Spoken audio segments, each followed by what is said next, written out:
Before that moment, life had already thrown its challenges my way. I grew up in a small town, working through college and getting by as best I could. Hard work never intimidated me, but I always felt like something was missing.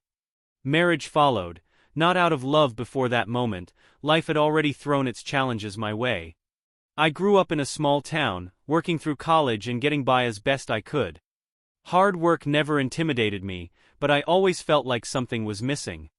Marriage followed, not out of love but more out of obligation, and that slowly drained whatever passion I once had for life. Every day became a checklist, a job, a house, and eventually a divorce. The divorce wasn't a shock. I was stuck in a dead-end job doing the bare minimum, and my relationship at home wasn't any better. My wife at the time, Sheila, became increasingly distant, and one day I came home to find the house completely emptied. She had moved in with her lover, and from there my life began to fall apart. The next few years were a blur of trying to piece together a life that had never been solid from the start. Which brings me to a typical morning in Honolulu, sitting at Starbucks, sipping my usual frappuccino, a daily routine the baristas knew by heart. The air was warm, like it always is in Hawaii, and I felt the familiar tension between enjoying the moment and being haunted by my past. I reflected on the 5 years since Sheila left me and how much my life had changed since then. I get a few dirty looks from people in line when one of the girls brings my drink over with a cheerful, "Good morning, Mr. Mitchell." Maybe the tip helps with that. It was a typical Hawaiian day, clear skies with temperatures in the mid-70s and a mild breeze from the west off the ocean. Actually, that's a silly thing to say. Hawaii is in the middle of the Pacific, so the wind's always from the ocean, no matter which direction it's blowing. I sat outside at my small table under a palm tree, which provided just enough shade to protect me from the sun. My driver, Keanu, and I enjoyed the peace and quiet. I was trying to read the Wall Street Journal while Keanu was busy checking his eyelids for light leaks. But today my mind kept drifting back over the last 5 years. Yep, it's been 5 years since Sheila divorced me and ran off with her lover. Back then I was living in Western New York, working as a tech for a big manufacturing company. I wasn't the best employee. To be honest, I was below average. I didn't try very hard and wasn't exactly ambitious. Whenever I finished a task, I'd just wait for the next one, instead of seeking out more work. I'd usually hide out. Just like normal. One day after finishing my assigned task, I was browsing the web when my supervisor came into my cubicle. "The department manager wants to see you," he said. It was an unusual request and I felt a bit uneasy. We walked to the elevators together. When we arrived at the manager's office, his secretary, Margaret, asked us to wait. "I believe Mr. Martin is on the phone, he'll see you shortly," she said. That shortly turned into a 30-minute wait. The longest 30 minutes of my life. When we were finally called in, we weren't even offered a seat. "Jim?" he started. "You've been with us for," he paused to check the papers on his desk, "15 years. I regret to inform you that we no longer need your services. You'll get a year's severance and any accrued vacation in your next paycheck." And that was that. I was fired. What the hell was I gonna do now? I was too old to start over. What would I tell Sheila? I packed up my things in a daze. I don't remember much about the next few hours, but I ended up in a bar, downing my 3rd or 4th double. When the bartender suggested I'd had enough, I drove home carefully. No point in getting a DWI, I thought. I pulled into the garage but drove right through the back wall. I figured Sheila must have had some work done to shorten the garage. The noise should have brought her out, but it didn't. When I got to the door, it was unlocked. I opened it to find an empty kitchen. The table, chairs, and even the appliances were gone. My first thought was, we've been robbed. I stumbled into the living room. Everything was gone. The room was as bare as the day we bought the house. My foggy brain didn't register the pile of my stuff in the middle of the room. I climbed the stairs to the bedroom and found the same emptiness. Well, not entirely empty. All my clothes were in a pile on the floor and the pile smelled bad. I soon realized the stench was urine. The closer I got, the worse it smelled. In my drunken state, I vomited right on top of the pile. I went back downstairs and curled up on the carpet. I can't say I fell asleep, I think I just passed out. When I woke up the next morning, I had the worst hangover ever. My head pounded, my mouth tasted awful, and my body was stiff from sleeping on the floor. I stumbled to the garage and noticed my wife's car was gone. I made my way back to the kitchen, thinking maybe some coffee would help, but there was none. She took that too. It took a few minutes for my brain to fully wake up before I noticed the note on the counter. I picked it up and started reading. Jim, we've been married for almost 14 years. In that time, you've turned out to be a loser. You're not a good husband, provider, or lover. You're selfish and only care about your own needs. I've moved in with my lover, and will be contacting a lawyer to start divorce proceedings. Sheila. Well, I guess I knew how the rest of the day would go. Sheila worked as a legal secretary for a big law firm. I suspected she was upgrading to one of the attorneys and planned to use the firm to take me down. Thank God we didn't have kids. I was pretty mad, so I looked for the house phones. They were all gone. At least I still had my company cell phone. They hadn't asked for that back yet. As one last act of defiance, I called the bank and reported my wallet stolen. A helpful woman froze all my credit cards, checking, and savings accounts. The debit card was blocked too. I hung up with a smile on my face. Sheila was going to be furious when she couldn't use any of our joint cards. I packed what I could into my car. She had taken all the luggage. I couldn't even find a garbage bag. She took everything. One reason someplace else was my favorite bar was because it was owned by my best friend since childhood, the only person I trusted completely. So I headed there for advice. Bartenders give the best advice, and my friend had an ex-wife, so he might know a good divorce attorney. I also had to figure out how to hide my final check from Sheila. I didn't want her to get it. When I walked into the bar, Martin poured me a double. After last night, I figured you needed one, he said with sympathy. I downed it in one gulp. He looked shocked. I wasn't the type to drink that fast. So I told him everything, starting from when I left the bar the night before. By the time I finished, I had the name of his divorce lawyer, a place to stay in the apartment above the bar, and an IOU for the amount of my severance check. Martin agreed to include the check in one of his deposits and give me the money as I needed it. Time passed, and so did the divorce. A year later, I found myself divorced and living in a small one-bedroom apartment in a sketchy neighborhood. My dear wife had hired a shark of a lawyer. She worked for the firm after all, and she cleaned me out. She got the house, the investment account, and our checking and savings accounts. She almost got alimony, but since I had no job or money, the judge took pity on me and waived it. Lucky for me, no one asked about the severance check. It might seem like Sheila made out well, but the house was underwater on the mortgage. The savings account had less than $1,000. The checking account was drained by monthly bills, and the 401k had barely $2,000. Best of all, most of the credit cards were maxed out. Sheila must have gone on a spree before the divorce was final. I think she planned on leaving me with the debt, but since I had no income, the judge stuck her with the bills. It took a week to wipe the smile off my face. Eventually, I had to get a job. I ended up working as a janitor for the school district, pulling night shifts. My days were spent either on my computer or hanging out at my friend's bar. Guess what I did with all my free time there? I was well on my way to becoming a heavy drinker. One morning, I found a Powerball ticket in my pocket. I didn't remember buying it, but I knew the bar sold them. I tossed it on my desk and went to the bathroom. After taking a shower and brewing some coffee, I noticed the ticket again. Once my PC booted up, I checked the numbers on the Powerball website. I triple-checked the ticket. The numbers matched. There was only one winner, and the jackpot was $250 million. Yep, millions. I quickly signed the back of the ticket. Next, I called my divorce lawyer.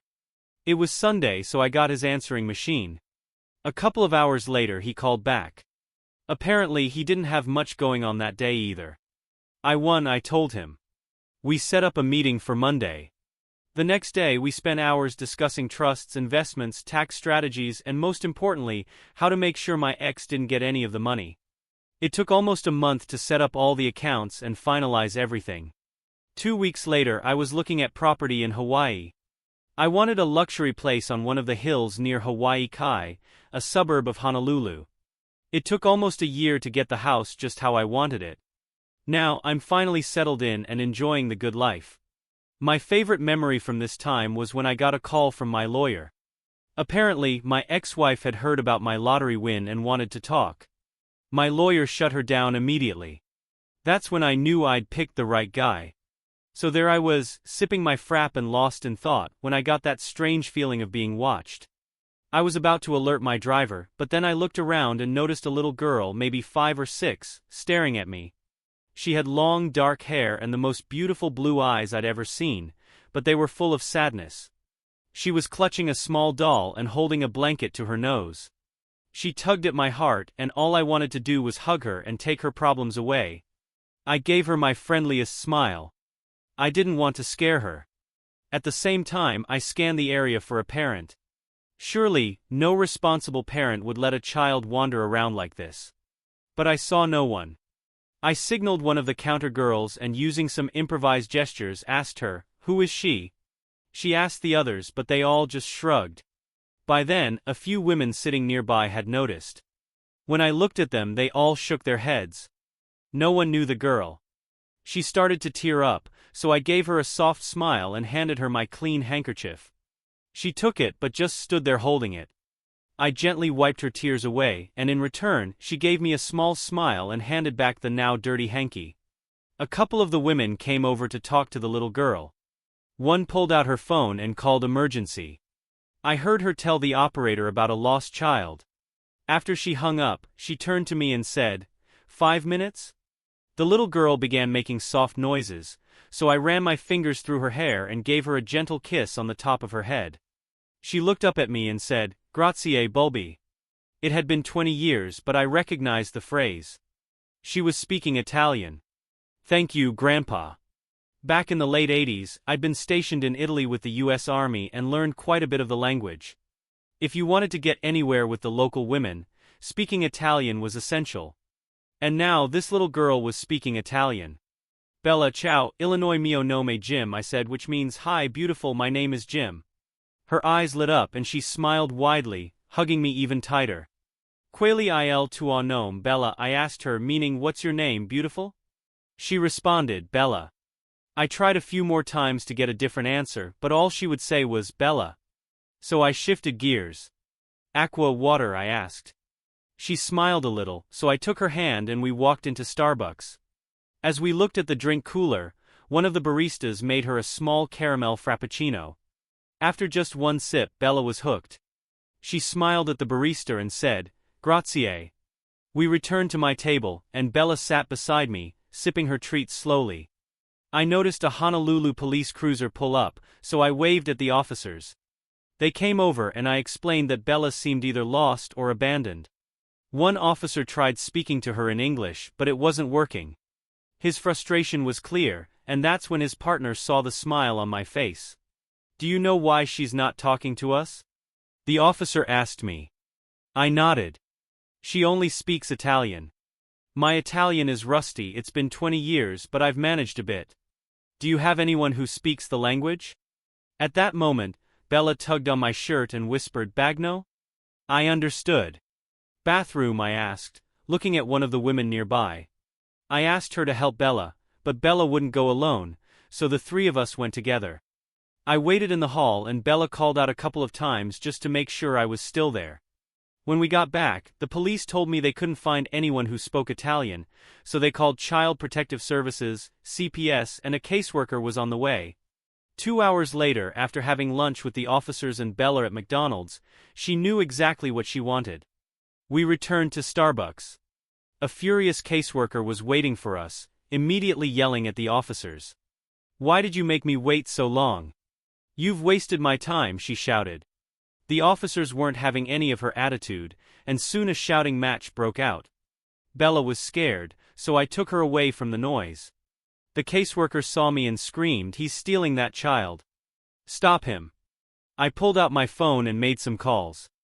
I had been a major donor to the governor's campaign, and I figured it was time to cash in on that favor. I explained who I was and the situation to one of the governor's aides. The reply was simple, "I'll take care of it." About 5 minutes later, the caseworker's phone rang. She answered it rudely, clearly ready to yell, but suddenly went quiet. I could hear her saying yes sir, repeatedly. While she was still on the call, an unmarked police car arrived. I recognized the man who got out. It was the chief of police. He briefly spoke with the officers before walking over to the caseworker. Hang up the phone, get in your car and leave. That's an order. If you don't comply, I'll have you arrested, he said. The caseworker quickly left. The chief then approached my table with the two officers and introduced himself.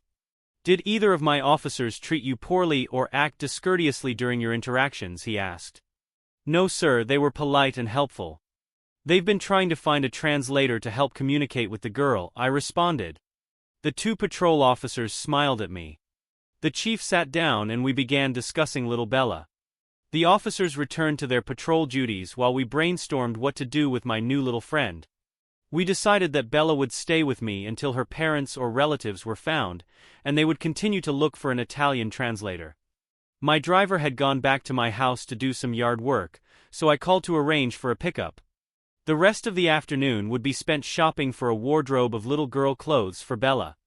We headed to Ala Moana Mall for a busy afternoon of shopping, and I asked my driver's wife Alani, who was also my housekeeper, to come along and help pick out clothes for Bella. Keanu and Olani arrived about 15 minutes later. On the ride to the mall, Olani asked me all about Bella. Once we got there, the girls visited all the children's stores while Keanu and I made multiple trips to the car carrying bags. If I recall correctly, we went to the Disney store, Gap Kids, Gymboree, Janie and Jack, and the Children's Place. We didn't buy something at every store, but we certainly tried. My American Express card got quite the workout. Bella and Olani became fast friends. They chatted the whole time, neither understanding the other, but that didn't matter. They spoke the universal language of women, shopping. I don't recall which store it was, but both of them stopped to stare at little girls' bedroom furniture sets. We didn't go inside, thankfully, but I had a feeling we'd be back. By the time we finished shopping, it was too late to cook dinner. I was elected to treat everyone, so I suggested antipastos on South Baratania Street in downtown Honolulu. I thought maybe someone there would speak Italian or could direct me to someone who did. After all, it was an Italian restaurant. Though no one there spoke Italian, the owner promised to keep an ear out for a native speaker. He was fourth-generation Italian, and most of his Italian-speaking relatives had long since passed. But the food was great and Bella loved her pizza, eating almost the whole thing. It was getting late as we left the restaurant. We hadn't even hit the freeway before both Bella and Olani were sound asleep in the back seat. Shopping really does wear you out. When we got home, Keanu and I unloaded the bags into one of the spare bedrooms. Olani and I settled Bella into the room next to mine, dressing her in a pair of Disney pajamas and helping her get cleaned up for bed. After Keanu and Olani left, I decided to have a small drink before heading to bed. As I sat on the lanai gazing at the stars, I heard a small voice call, "Poppy." I went inside to find Bella huddled in a corner, softly crying. It broke my heart. I picked her up and carried her out to my chair on the lanai. She cuddled in my lap and soon she was back asleep. We spent the night in the lounge chair. I was stiff the next morning, but it was worth it. Olani woke us up asking what we wanted for breakfast. I looked at Bella and said, "Manja, eat." She jumped up, grabbed Alana's hand and they headed to the kitchen. Shortly after, Bella proudly brought me a cup of coffee, chatting away as if I understood everything she said. I helped her set the cup on the table to avoid spills, and she stood there watching me intently. I realized she was waiting for me to take a sip. I did, and with great enthusiasm I said, "Perfetto." She beamed from ear to ear. I noticed Olani standing in the doorway watching with a smile. "Way to go, boss. Now go take a shower while Bella and I make breakfast," she said. One thing my mother taught me, always listen when a woman gives you an order. So I headed for the bathroom. As I was finishing up, I heard Bella's little voice call, "Poppy, prima colazione." Breakfast. When I opened the door, there she was, waiting for me. She took my hand and led me to the kitchen, where the table was set with my finest china. The silverware was placed haphazardly, but I gave her a big thumbs up. For that, I got a smile and a hug. After breakfast, I started making calls, pulling in favors, and using other forms of persuasion to find a translator. As much as I was getting attached to Bella, I knew there had to be someone out there looking for her. She was too special a little girl to be lost forever. Let me pause and describe my estate. When I bought the property, there was a small guest house behind the main house. Since I didn't have any in-laws, I rented it out to vacationers on a monthly basis. The estate was part of a gated compound with top-notch security, so I charged a high rent. Because of the location and privacy, I usually attracted famous people who wanted to stay under the radar. My current tenants had arrived the night before. All I knew about them was that it was a husband, wife, and their small child. The wife was the breadwinner, with a high-profile job on national news. As Bella and I were enjoying breakfast, I heard a voice say, "Excuse me, could I borrow some milk for coffee and our child's cereal?" I knew there wouldn't be any food left in the guest house. Between renters, we always threw everything out because of the humidity. I smiled and replied, "No, but why don't you all join us for breakfast? I'm sure there's nothing to eat over there and we have plenty of food." After a bit of hesitation, he agreed and went back to fetch his wife and child. When they returned, we introduced ourselves and sat down to enjoy one of Alani's wonderful meals. I took the opportunity to explain Bella's situation, hoping they might know someone who spoke Italian. Unfortunately, they didn't, but the news anchor was clearly intrigued by the story. We were all enjoying coffee from my Keurig, and Alani had brought out a selection of drinks, coffees, teas, and hot chocolates for the kids. My guests had fun exploring the choices. Suddenly, my house phone rang. Alani answered, then handed it to me after a brief conversation. "Good morning," I said. A formal voice responded, "Please hold for the ambassador." Then I was placed on hold. A moment later, a man with a pleasant voice and a slight Italian accent came on the line. "Mr. Douglas, I am the ambassador to the United States from Italy. I understand you have found the child of one of our citizens." "Yes, sir," I replied, and I explained how Bella had been found and what we'd done so far. He listened quietly until I finished, then asked to speak to her. I handed the phone to Bella. "Pronto," she said. For the next half hour, she listened and occasionally responded with a CI or some rapid Italian that I couldn't follow. Finally, she gave me back the phone. The ambassador summarized their conversation. Bella didn't know her real name, parents, or even her birthday. She'd been kept by her stealers in small rooms chained up since infancy. Her food was placed in metal bowls on the floor, and she was only allowed to wear the shift she was found in. She had only ever been called Girl, the only name she knew. The ambassador said they were sending a representative to investigate her background further. He added that they had looked into my background and decided that Bella would stay with me until her situation was resolved. The representative would arrive in 3 days and stay with us during the investigation. Bella and I were both agreeable to the plan. I spent the next hour answering questions from everyone at the table. When they finally finished, the chief of police showed up. I filled him in on the morning's events. Somehow, it was decided that Bella needed a proper little girl's bed. Guess who got volunteered to buy one? Keanu brought the car around while Alani dressed Bella.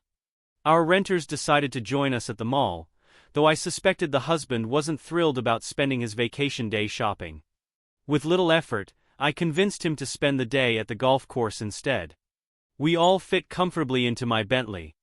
I drove us to Ala Moana Mall while Keanu dropped the husband off at the golf course. Bella recognized the mall, and when I told her we were getting her a bed, she cried tears of joy. She practically dragged me to the store where she'd seen the pink bedroom set the day before. Ala Moana is a big mall, but Bella navigated it like a pro, leading us straight to the store without a single wrong turn. I'm convinced she'll be a fantastic shopper when she grows up. Though Bella didn't fully grasp all the nuances of shopping yet, she was learning quickly. All she knew was that she wanted the pink bed and the giant teddy bear that came with it. I handed Alani my gold card, and she and Bella went off with the sales lady to pick out sheets, pillows, and everything else to make Bella's room feel like hers. Everything was scheduled for delivery, and set up by 5 p.m. Bella would be sleeping in her very own pink princess bed that night. We were a happy bunch, so we stopped at the food court for some junk food and ice cream. Bella was overwhelmed. She had never seen anything like the food court. She wanted to try everything, but Alani, ever the health food enthusiast, quickly put a stop to that. Still, Bella managed to sneak in a bit of junk food. She was just too charming to resist. At 3 p.m., we arrived home to find a large furniture truck already waiting. Bella's new bedroom set had arrived. The movers had most of the items off the truck, setting them in front of the garage, waiting for us. Bella was so excited that she walked right up to the biggest mover and started speaking to him in Italian. Soon they were walking hand in hand into the house, with Bella leading the way. She took him directly to the bedroom next to mine, pointing at the existing furniture and mimicking how they should move it into the hall and then into the empty room next door. The movers loved it. Before long, Bella was in charge, directing the movers, who were happy to follow her lead. By 6 p.m., everything was set up just as Bella wanted. I walked the movers out to their truck, and handed each of them $100 as a tip. At first they tried to refuse, saying Bella was a joy to work with and the tip wasn't necessary, but I insisted and they eventually accepted. Back inside, Bella, Alani, and my renter began organizing Bella's clothes and belongings into the drawers and storage spaces. Although we had bought what seemed like a lot of clothes, the drawers still looked quite empty once everything was put away. I realized more shopping trips were in my future. I sent Keanu to pick up food and retrieve the golfer while Bella gave me a tour of her new room. The giant teddy bear was placed in the center of her bed, holding her little doll in its arms. Bella walked over to the bed, pointed to the big bear and said, "Poppy." Then she pointed to the doll and said, "Bella." That simple gesture moved me to tears. Bella reached into her dress pocket and pulled out the handkerchief I had given her the day before. She came over, pulled me down to her level, and gently wiped my tears away. That night I wore pajamas to bed, knowing I might have a visitor in the middle of the night. Sure enough, I did. This time though, Bella wasn't scared. She just wanted to cuddle. Later that week I received an email from the Italian embassy, giving me the flight number and arrival time for Bella's tutor, Miss Gina Castillo. Keanu and I waited in the arrivals lounge when Gina came through the gate. She was stunning. Dark hair, olive skin, dark eyes, and about 5 feet, 6 inches tall. I'm not great at guessing a woman's weight, but she had a perfect figure, and the business suit she wore only enhanced her looks. "Wow," I muttered, trying to hide my surprise. We exchanged the usual greetings, and after everyone was introduced, Gina squatted down to introduce herself to Bella in Italian. They chatted for a good 5 minutes. When Gina stood up, Bella was holding her hand. I felt a slight pang of jealousy, but Bella quickly pulled Gina over to me and took my hand as well. We left the airport with Bella walking between us, holding both of our hands. At baggage claim, Gina pointed out 2 small bags. I thought not much luggage and hoped she was having more sent later. When we got home, Keanu took her bags to one of the spare rooms while Bella gave Gina a grand tour, proudly showing off her pink bedroom. The afternoon was busy. Bella and Gina talked non-stop even through dinner. They disappeared into the back of the house, and about an hour later they reappeared. Bella was in her pajamas and Gina wore a long house coat. Both looked fresh and clean. Bella kissed me goodnight and said something to Gina in Italian. Gina laughed and turned to me. "Bella wants to know if you're still going to tuck her in, or if you'll be tucking me in instead," she teased. I must have looked shocked because Bella said something else, and Gina laughed again. "Bella also wants to know if it's still okay to climb into bed with you if she gets scared, or if I'll be upset about it. She seems to think we'll be sleeping together," Gina explained, clearly amused by the situation. I was stunned, trying to think of what to say while Gina just smiled. After tucking Bella into her new bed, I went looking for Gina and found her on the lanai, sipping a glass of wine. I poured myself a strong Crown Royal on the rocks and joined her. "We need to talk," I said. Gina gave me a serious look. "Absolutely," she replied. "I've learned a lot about Bella today." "I'm angry," I said. She chuckled. "I was just teasing earlier. You need to relax. First of all, Bella has never had any formal education or maternal bonding. She's essentially raised herself. Her language skills are similar to a 4-year-old's. She's never been taught basic hygiene, and she's never received affection in her entire life." I nodded as I processed what she was saying. Well, her language didn't seem that far off. I figured she was around 5 or 6.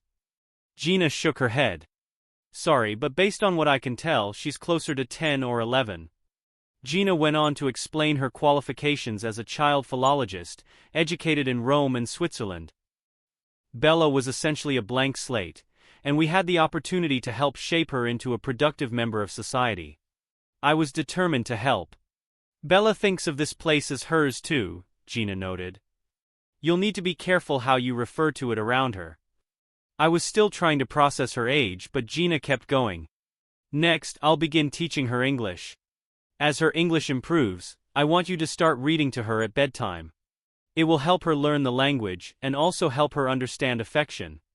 We need to mimic the early bonding experiences children usually have. I can do that, I said, feeling proud. The next step is to model affection between adults, hand-holding, simple kisses, hugs, and touches, she added. It sounds like you've set up a lot of work for us, I said.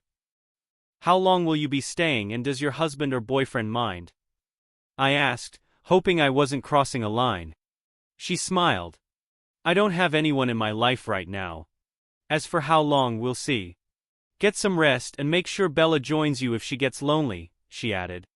I must have looked confused, so she clarified. Not me, Bella. In the following weeks, Gina fit seamlessly into the household.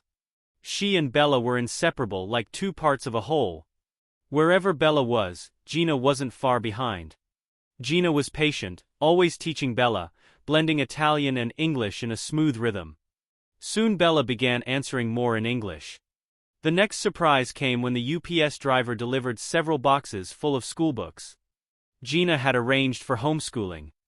Bella was eager to learn, diving into the lessons with excitement.